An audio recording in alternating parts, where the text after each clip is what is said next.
¿Quiénes estaban en eso?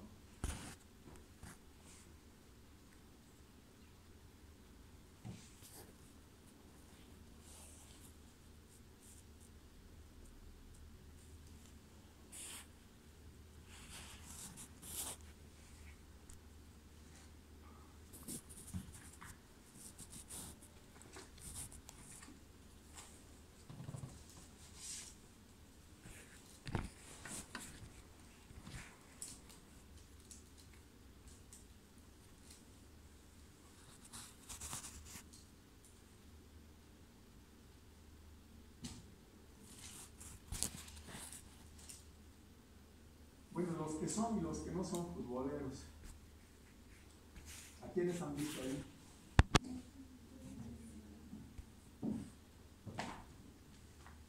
¿Qué dice? ¿O no han visto nada? A Messi y Ronaldo. Messi y Cristiano Ronaldo. Messi y Cristiano Ronaldo. ¿Los conoces, pero? Sí.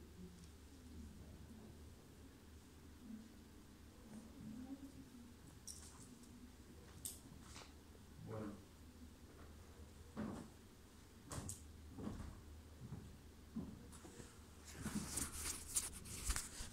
¿Y quiénes en la imagen?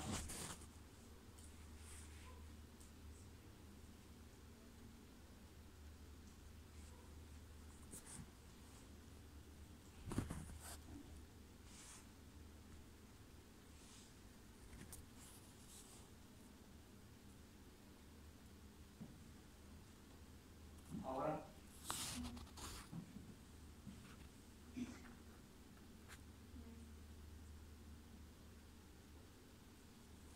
hace rato les mostré esta imagen. Ustedes me dijeron que era Messi, y la verdad que no es. Él es.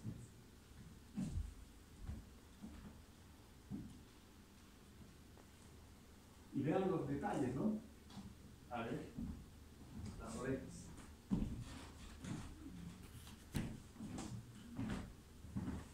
Entre otros, ¿no?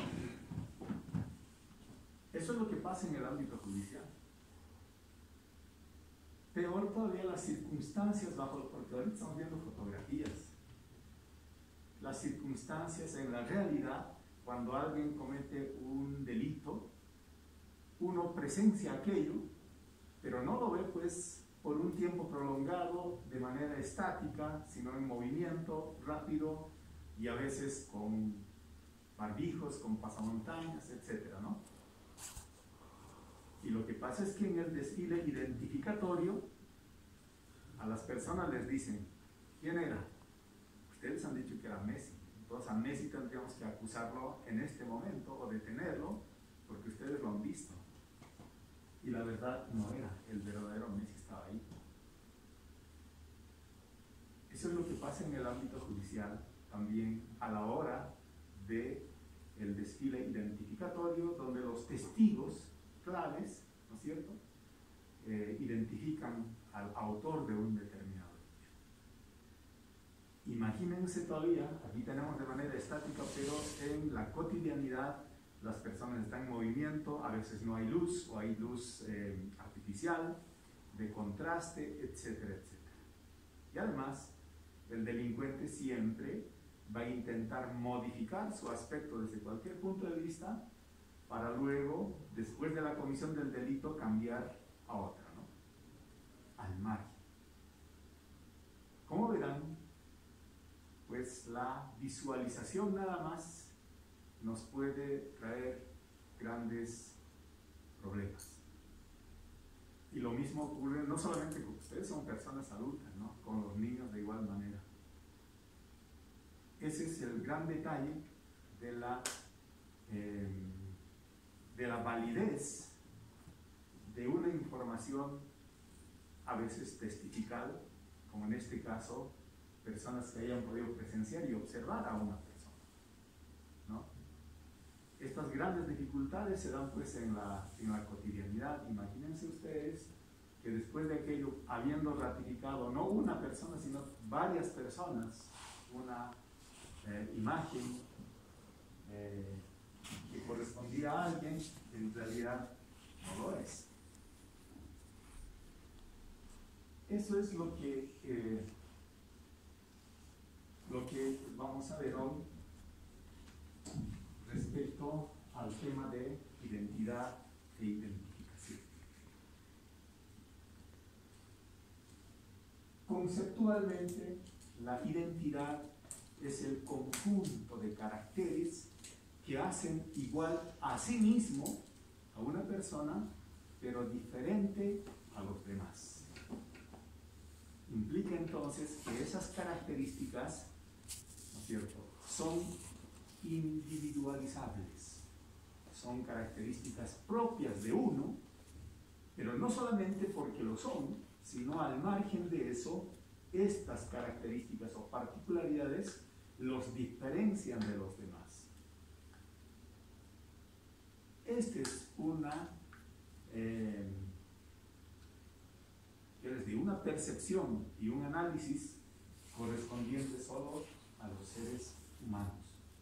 Porque nosotros, desde nuestros orígenes, no solamente hemos buscado tener una propia personalidad, una propia identidad, sino a veces también compartir ciertas diferencias para luego compartir en el campo social, en el campo grupal, ciertas características, de igual manera que pretendemos que nos haga iguales a nosotros, pero además que nos diferencie de los otros grupos. Eso ha sido una constante desde los gens, las patrias, los clanes, las tribus y finalmente las naciones. Parece que corresponde de manera innata a la condición humana. En cambio, identificación son solamente las técnicas, procedimientos, métodos, etc., para establecer la identidad o para demostrar la identidad.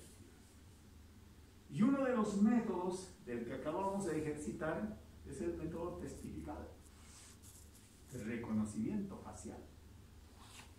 Pero nos hemos equivocado, ¿no? Entonces, hay mucha gente que tiene memoria visual tan profunda que en vez de ver las facciones generales ven las particularidades. Entonces, a partir de eso hacen su señalamiento, pero son muy pocas personas que tienen esta característica y capacidad. Pero a la mayoría de nosotros, pues, primero que no nos interesa, y segundo lugar, porque no sabemos que nos van a convocar si esta persona ha pasado por ahí, ¿no? Si uno anda tan distraído como yo, pues que ando volado prácticamente, parece que veo más árboles que otra cosa, ¿no? Y eso es diferente entre una persona y otra persona. ¿Y qué es el reconocimiento? Es volver a observar algo ya conocido. Por eso se llama reconocimiento. Por lo tanto, es establecer el conjunto de características de algo ya preestablecido, algo que ya hemos visto anteriormente. Por lo tanto, ese trabajo de examinar a alguien para conocer su identidad, pero de manera repetida, ¿no es cierto?, o posteriormente, es que nos da esta posibilidad de adecuación al ejercicio al que hemos practicado en este momento. Supuestamente ya conocíamos al personaje y hemos visto y pues hemos supuesto de que prácticamente era él, pero no era él, ¿no? Eso es lo que corresponde al tema de identidad, de identificación.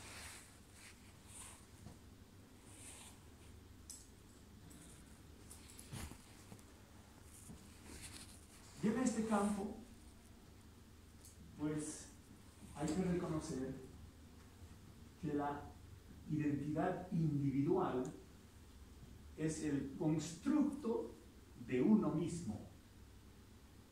Ya les dije que el ser humano, las personas, desde el inicio de nuestra vida, buscamos caracterizarnos por algo.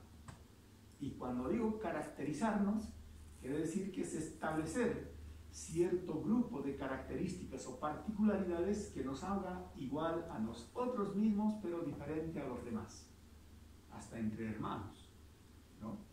No queremos ser igual a otro. Esa capacidad individualizante inicia desde muy temprana edad y prácticamente transcurre durante toda nuestra vida. Por lo tanto, esta sugerencia de identidad transcurre en el tiempo y además se va modelando y se va modificando.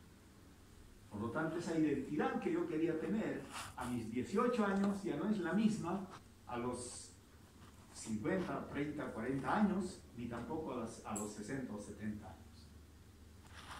Todo es diferente, pero aún así, transcurrido la edad, las personas siempre buscamos cierta característica particular que nos haga igual a nosotros mismos, pero además que nos diferencien a los demás. Por otro lado, como el ser humano, al margen de ser una individualidad biopsicosocial, también lo somos en el ámbito colectivo, porque nuestra razón de ser es esencialmente ser gregarios, ser hombres sociales. Consecuentemente, tenemos la posibilidad y la capacidad de adaptarnos permanentemente en contextos diferentes frente a otras personas con características diferentes para asimilar esas características, adaptarnos fácilmente a esas características y adoptar una nueva identidad de colectivo. A eso se denomina la identidad colectiva. Y en ese ámbito, como ejemplos, podemos tener los grupos culturales, sociales, políticos, profesionales, etc. Nosotros somos diferentes, completamente diferentes, ¿no? Pero en este momento abrazamos una identidad de ser de la UNSA, por ejemplo, de la Facultad de Odontología de la UNSA. Somos diferentes, pero hemos asimilado un criterio colectivo que nos diferencie como universidad frente a otras universidades o como facultades, ¿no es cierto? Seguramente nosotros somos diferentes a la Facultad de Medicina y con mucha razón, ¿no? Hasta existen extremos ahí, pero somos del área de la salud todos, pero somos diferentes ahí mismo. Ustedes que son estudiantes de la Facultad de Odontología seguramente no quieren ser como uno de primero, son diferentes, ¿verdad? ¿Por qué son diferentes? Porque tienen aspectos comunes que los hacen diferentes de los demás. Ustedes llevan asignaturas de quinto año, los de primero llevan los de primero, ¿no? O los postulantes de igual manera están en calidad de aspirantes y tienen particularidades completamente diferentes. Entonces nos diferenciamos por años, por generaciones. Pero además de eso, dentro de este colectivo, por decir quinto año, seguramente si le asignamos la categoría de gusto musical, seguramente hay diferencias, ¿no? ¿Cuántos metaleros hay aquí? ¿Ninguno? ¿El hard rock tampoco? ¿Chicha? Tampoco. Nos diferenciamos igual y podemos segregarnos internamente en grupos particulares, ¿verdad? Ese es el afán permanente del ser humano, pues, esa es nuestra característica. Y luego, para aquello, ¿no es cierto?, además, asumimos ciertas formas de caracterizarnos. En este momento estoy hablando de percepciones no tangibles, como ser la religión, la política, son formas de pensamiento, ¿verdad? Pero también hay cosas tangibles. Los tatuajes, por ejemplo. ¿Quiénes llevan tatuajes? No les voy a decir que me muestren, tranquilos, ¿no? Si tienen, no tienen. Si les gusta, no les gusta. Entonces, en un mismo grupo existen esas particularidades. Pero el campo delincuencial tampoco se aleja. Dentro de ellos también existen particularidades. Pero además, dentro de esa particularidad grupal, individualmente también existen particularidades que prácticamente tienen rangos jerárquicos. Mediante una seña, una cicatriz o algo, alguien se supone que es superior a todos los demás. Es el jefe, no otras palabras. ¿No? Entonces, ese afán permanente del ser humano, de la búsqueda de la identidad, pues es innato, es una característica del ser humano fundamentalmente. Por lo tanto, estudiar este vasto campo de la identidad y de la identificación no solamente tiene fundamento en la condición humana, sino también en las necesidades, ¿no? Y les digo que esas necesidades han estado basadas en muchos otros aspectos. Solamente para ilustrar, ahí quería mostrarles lo que corresponde a un cierto grupo que tiene ciertas características, o por alguna característica, este grupo social quiere diferenciarse de los demás. Pero internamente una persona es un constructo continuo, de tal forma es que se construye a sí mismo, aún estando dentro del mismo grupo, intenta caracterizarse por algo, individualizarse por algo.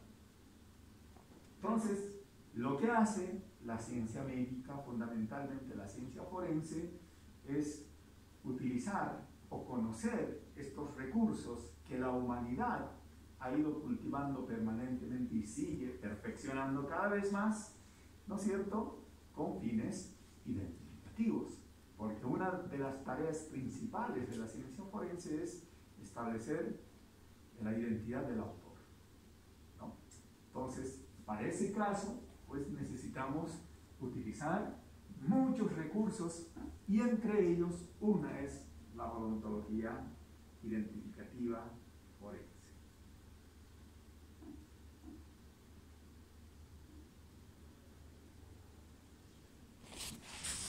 Entonces, esa tarea de identificar, según la RAE, es reconocer si una persona o cosa es la misma que se supone que es o que se busca. Por otro lado, en el contexto ya más finito, dentro de la ciencia forense, es demostrar la perfecta correspondencia entre los dos datos, datos A y datos B, de una persona que se quiere identificar asociando precisamente los datos de filiación. Ejemplo, si yo tengo una persona y quiero individualizar a este grupo pequeño que está acá, y a una persona le tomo las huellas dactilares, ¿solo eso me sirve o no me sirve? Yo le estoy tomando la huella dactilar, ¿verdad? Para saber quién es, ¿qué debo hacer? Debo comparar. ¿Con qué debo comparar? Con sus datos de filiación. Porque para tener su cédula de identidad, él ha tenido que dejar sus huellas dactilares en la institución protectora de la de la unidad de identificación. Entonces yo comparo y voy a decir si es o no es, ¿verdad? Por eso aquí se refieren previamente conocidos asociados a una filiación. Eso en el tema general. Pero de igual manera, en el campo identificativo, cuando se encuentra un cadáver X, la primera tarea es identificar el cadáver. Los primeros rasgos que se llegan a colectar son las huellas dactilares. Lo primero, al margen de las características de edad y sexo, ¿no es cierto? Que generalmente, si el cadáver es de muerte reciente, se pueden aún determinar. Pero fíjense un cadáver en estado de putrefacción. Es difícil, ¿no? Entonces, la primera premisa es buscar las huellas dactilares. ¿Por qué buscan las huellas dactilares? Porque hay datos previos con los que pueden comparar y saber a quién corresponde. Y si no hay huellas dactilares, si el estado de putrefacción ha llegado también al pulpeo de los dedos, ¿qué se debe hacer?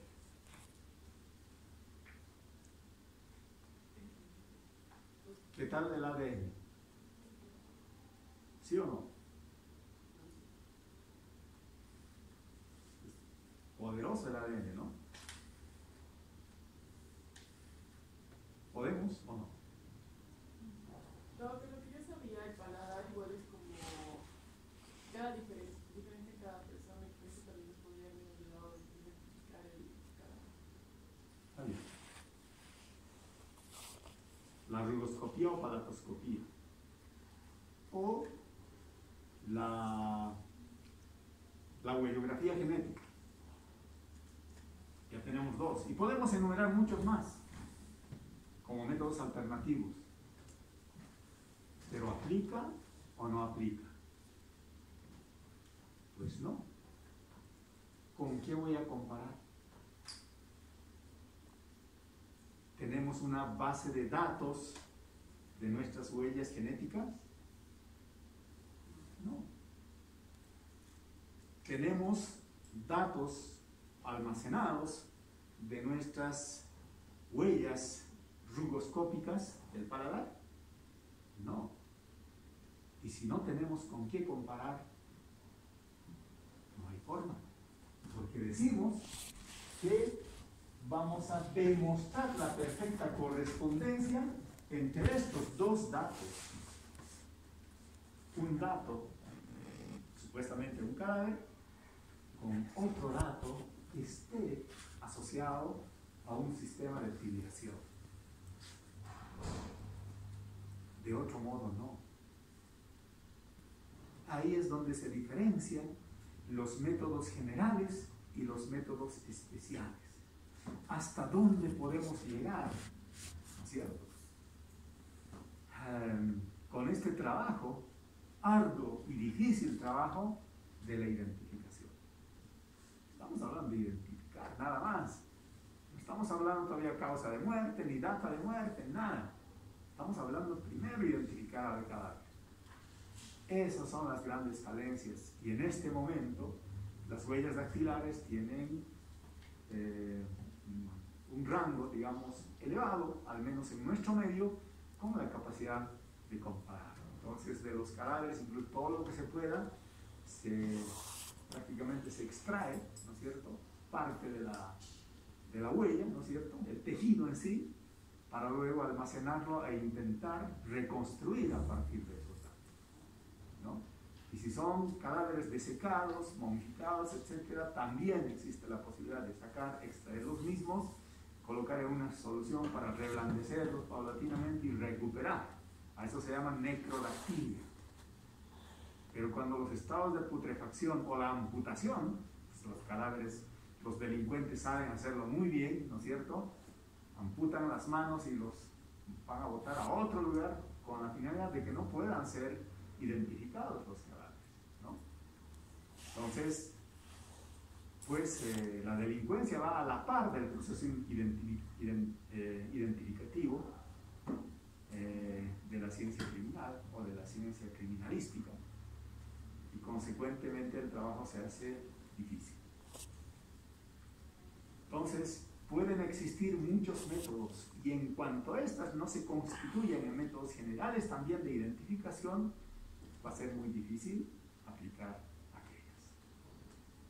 Pero el caso de la odontología tiene otra particularidad muy interesante, que me estoy adelantando un poquito, porque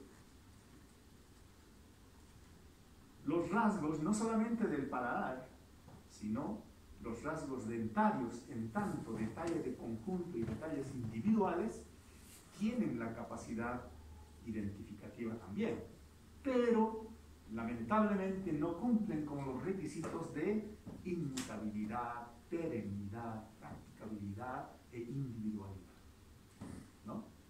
Muchos de ellos. Pero la nuestra, ¿no es cierto? Pues los dientes en conjunto se modifican, ¿sí o no? Desde que tenemos la primera dentición, pues vamos asociando nuevos dientes, y se van perdiendo otros, y así sucesivamente. Y también se incorporan las migraciones de piezas dentales, por lo tanto, sacar, como comparar dos huellas dactilares, no es, ¿sí o no? Difícil.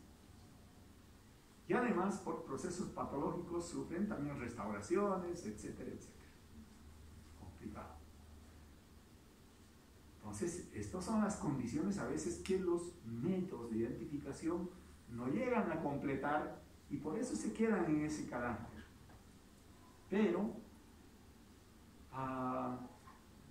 también es posible tener cierta aproximación en el mismo ejemplo de tener un cadáver, pueda extraerse todos los datos posibles referentes al paladar y la dentición. En algunos casos se hace inclusive la esqueletización o la extracción de los maxilares para tener prueba inminente de aquello, y luego cotejar con los datos de las personas desaparecidas.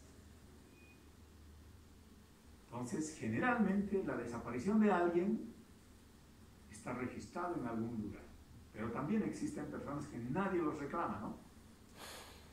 Los que llegan a parar a los anfiteatros, en realidad. Entonces, en ese reporte de las personas desaparecidas es posible cotejar con esos datos. Ahora, ¿cómo se hace el cotejo? Primero aquí tengo mis datos del cadáver, de los hallazgos recientes, y tengo que comparar con aquellos datos de las personas desaparecidas.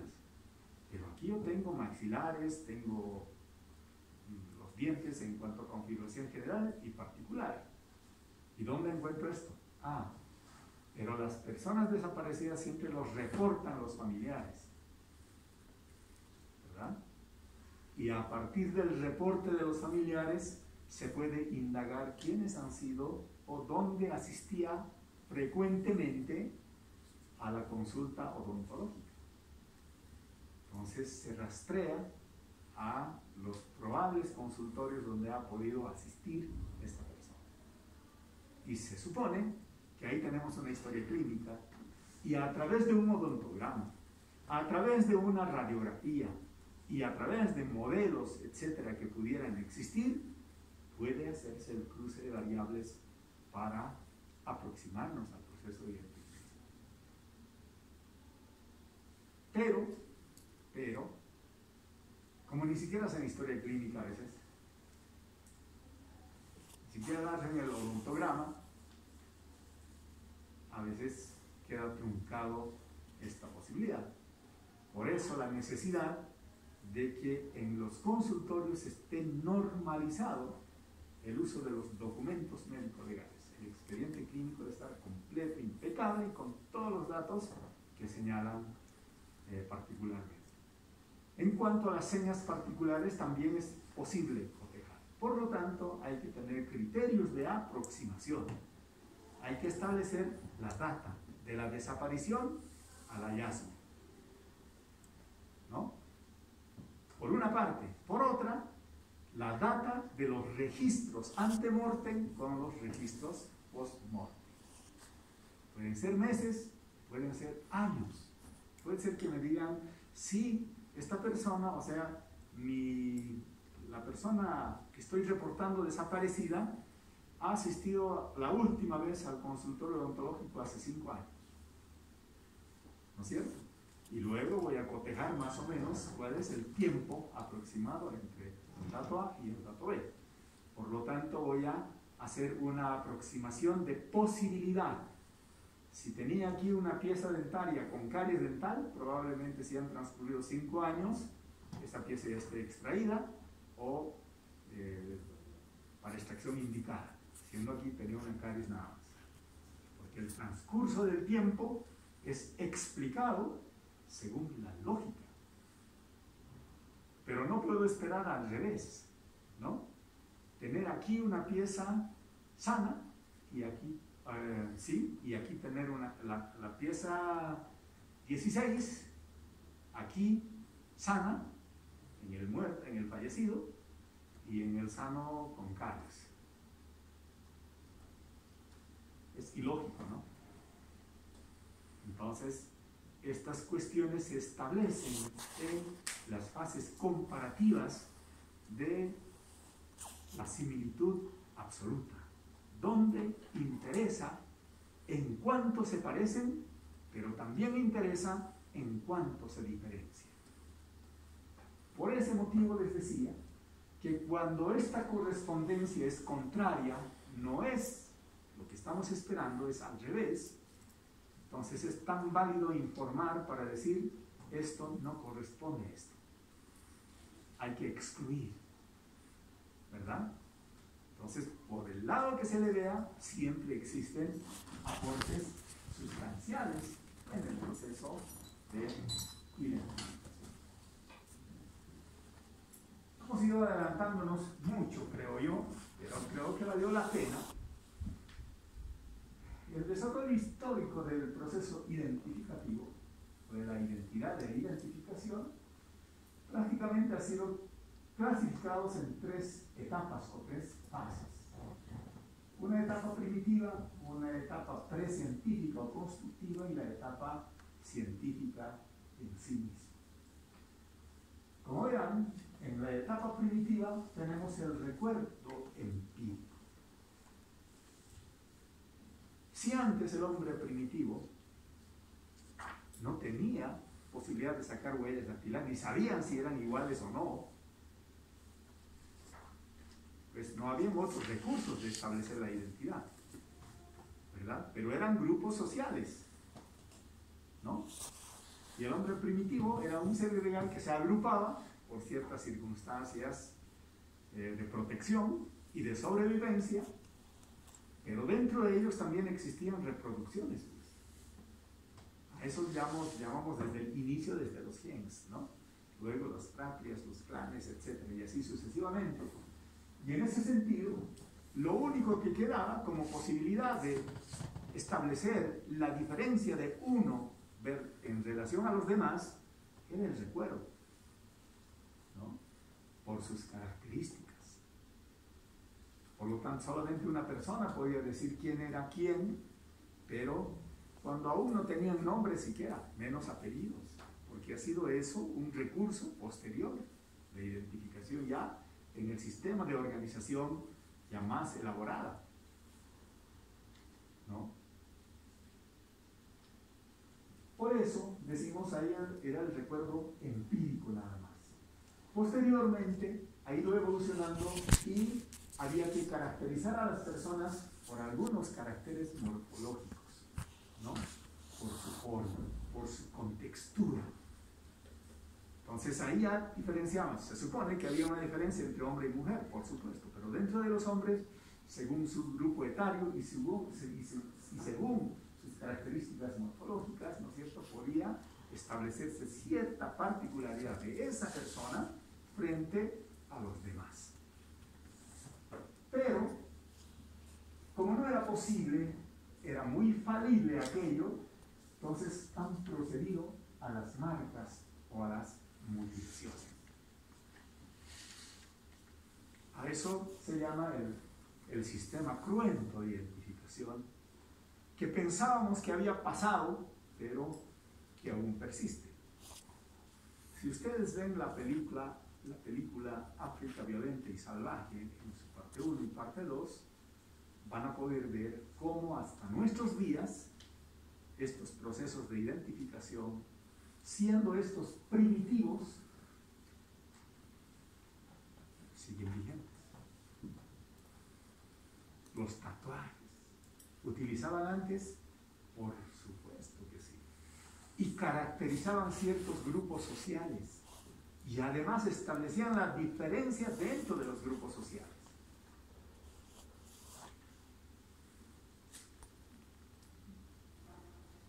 Y en nuestros días, ¿ocurre? No ocurre. Está de moda más bien.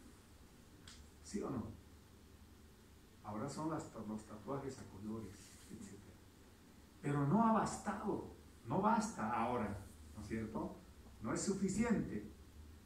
Por lo tanto, también han recurrido a las deformaciones. Tienen los implantes con deformaciones. ¿Sí o no? Las sajaduras, las escarificaciones están de moda.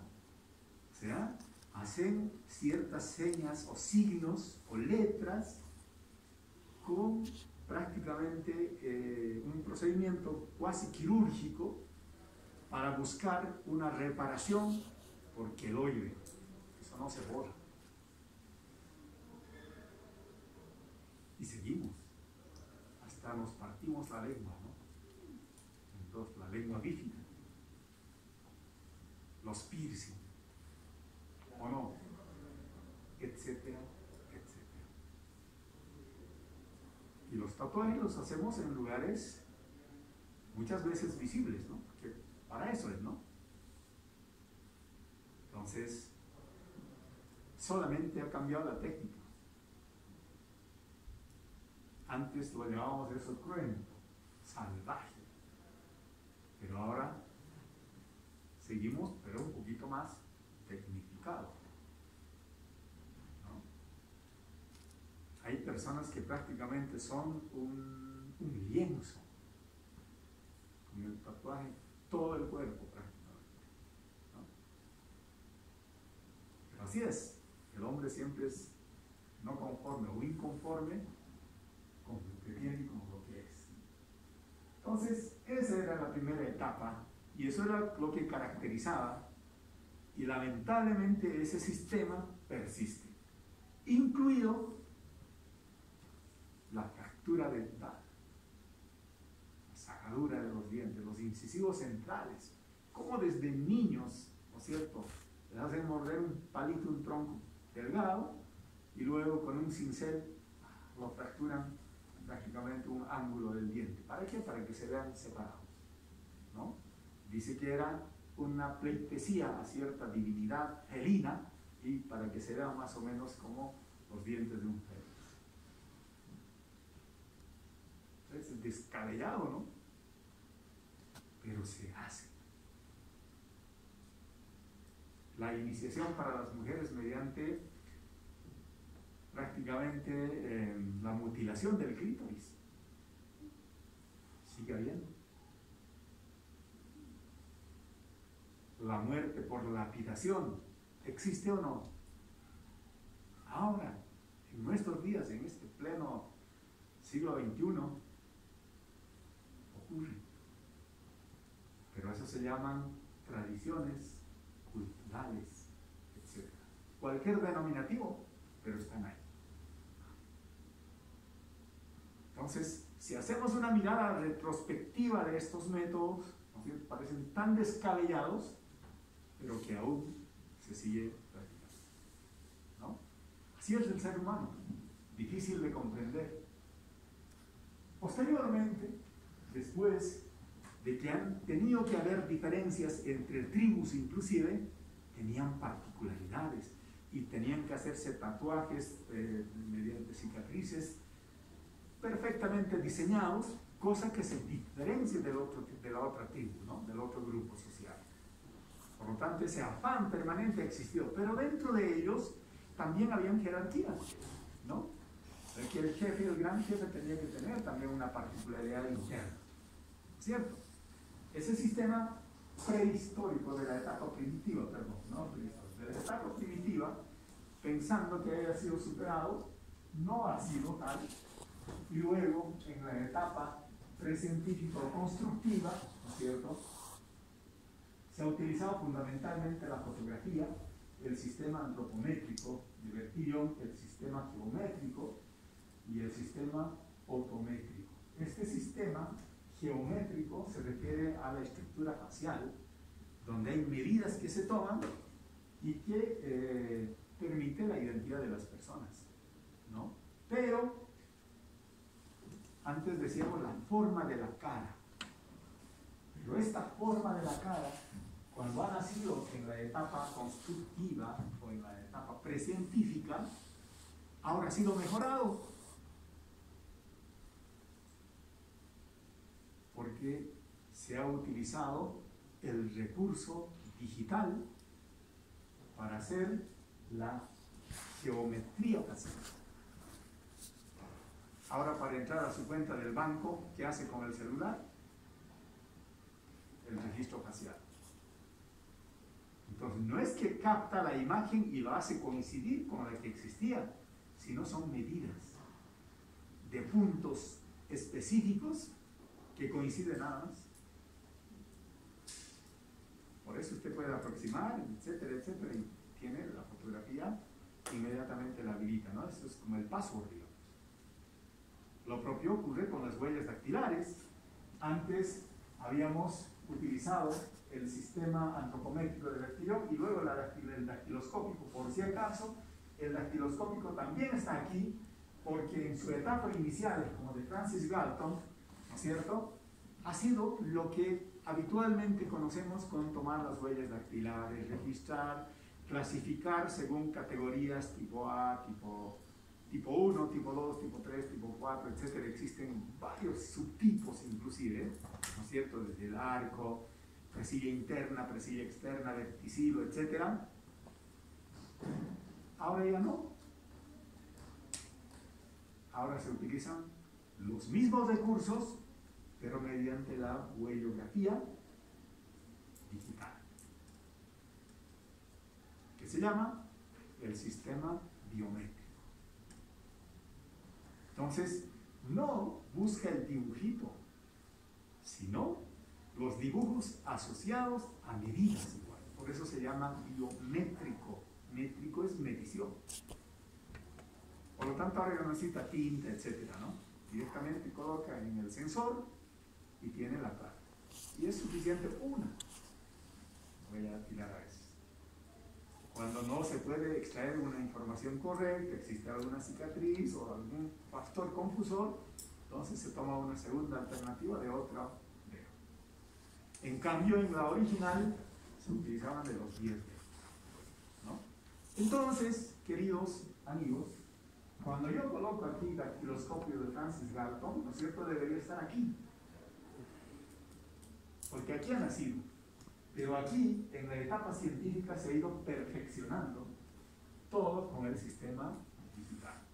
Pero aquí se incorpora la identificación biológica mediante la ADN, ¿no?, que es ahorita uno de los factores de identificación biológica más importantes que existen, ¿no? Pero, para su utilización universal, tendría que haber un banco de datos con el que se pueda comparar. En los países desarrollados, ¿no es cierto?, en Estados Unidos, por ejemplo, al nacimiento ya tienen el registro. En la nuestra no, todavía, ¿no? Entonces, había una crítica también, no sé si constructiva o destructiva, para decir que esas huellas genéticas van a utilizar para otra cosa, ¿no? Y no precisamente para lo que se pretende de buen dato, ¿no es cierto?, lograr. Siempre las cosas se hacen pensando en algo bueno, pero se utilizan para mal. Entonces, inclusive puede servir para sembrar dudas, ¿no?, en ciertos procesos investigativos. Pero fundamentalmente era contradictorio a la teoría de... Hay un autor de César Lombroso que decía que los delincuentes nacían delincuentes. Por lo tanto, se reflejaba en un patrón antropométrico. Por lo tanto, usted, por el solo hecho de ver a una persona en la calle con ese biotipo, era potencial delincuente. Parece descabellado, ¿no? Pero esa es la teoría. Y luego nacen los otros, dicen, no, el delincuente se hace. ¿Qué dicen?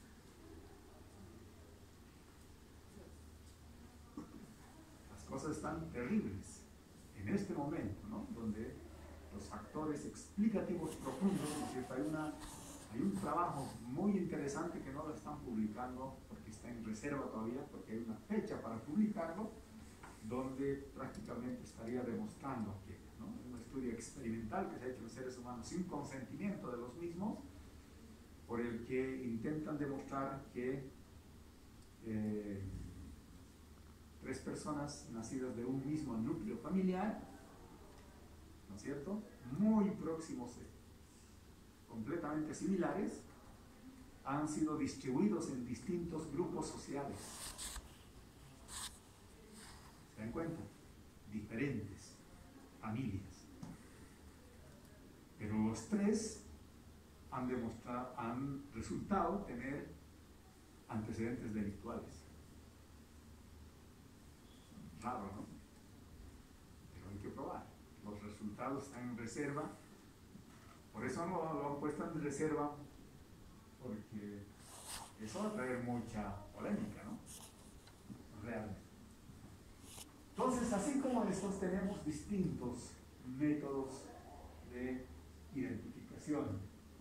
Una de ellas, ¿no es cierto?, al margen de la biometría dactilar, la identificación biológica de ADN y la biometría ocular, son los que están ganando espacio. Pero por supuesto también han hecho la identificación poroscópica de la piel por el olor que tiene cada persona, que desprende cada persona, ¿no?, por la voz, por el tono de voz. Por lo tanto, el análisis de la frecuencia, también existe la posibilidad de identificar a las personas. Por lo tanto, aportes existen muchísimos, pero están ahí, así como la odontología. La odontología dice, no, también aportamos, ¿no?, con esto podemos hacer, pero está ahí, ¿verdad?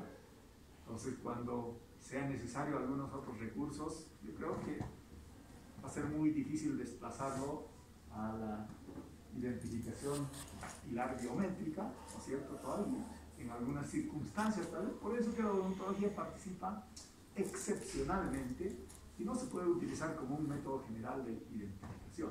Por esas modificaciones y condiciones que tiene el proceso de identificación que vamos a ver posteriormente.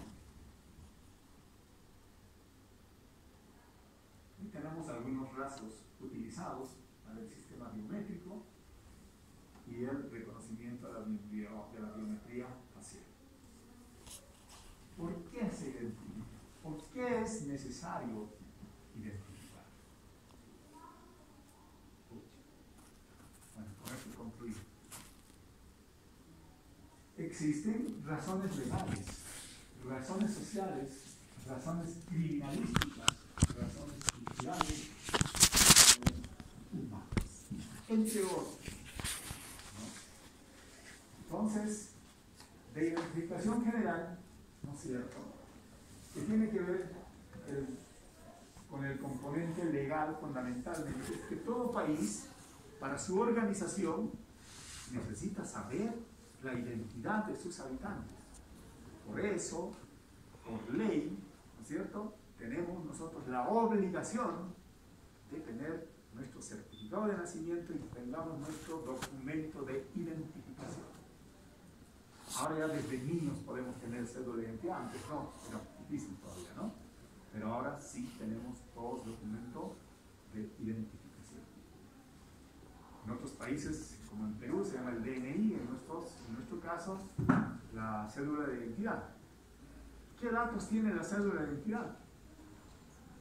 Fotografía. Estaba dentro del precientífico, ¿no es cierto?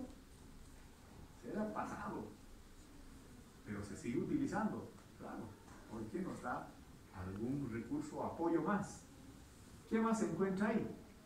La huella dactilar, la secuencia de las huellas dactilares están también ahí, pero también están nuestros nombres y nuestros apellidos, que también es una forma de identificación, ¿no es cierto? Puede haber Pedro Almendaris, dos Pedros Almendaris son homónimos, pero los va a diferenciar el apellido materno, ¿verdad? Pero aún así pueden coincidir los nombres inclusive, a eso se llaman los homónimos, ¿verdad? Por lo tanto, seguramente el número de cédula de identidad no va a ser igual en el empleado. Por lo tanto, existen varios recursos posibles para la posibilidad de establecer la identidad de las personas. ¿Qué más tienen? La firma, ¿verdad? A pesar que cambian la firma a veces, pero eso también es una forma de identificar a la persona, ¿no? Entonces, en nuestra cédula de identidad están muchos métodos, muchos recursos asociados. Entonces, ese es un recurso legal del Estado con fines organizativos, ¿no es cierto?, para establecer la identidad de sus habitantes. Por lo tanto, en ella se encuentran respaldados los métodos generales de identificación. En el ámbito criminal se utilizan esos y otros más. Señas particulares y la filiación antropométrica. Pero la fotografía también cambia, ya no es solo de frente, sino de frente y de perfil. De ambos lados, a una misma distancia, a una misma altura, ¿no? Esos son los recursos que existen actualmente. Bien, no hemos podido avanzar lamentablemente ni una tercera parte, creo, ni una cuarta. Ni modo, con eso concluimos.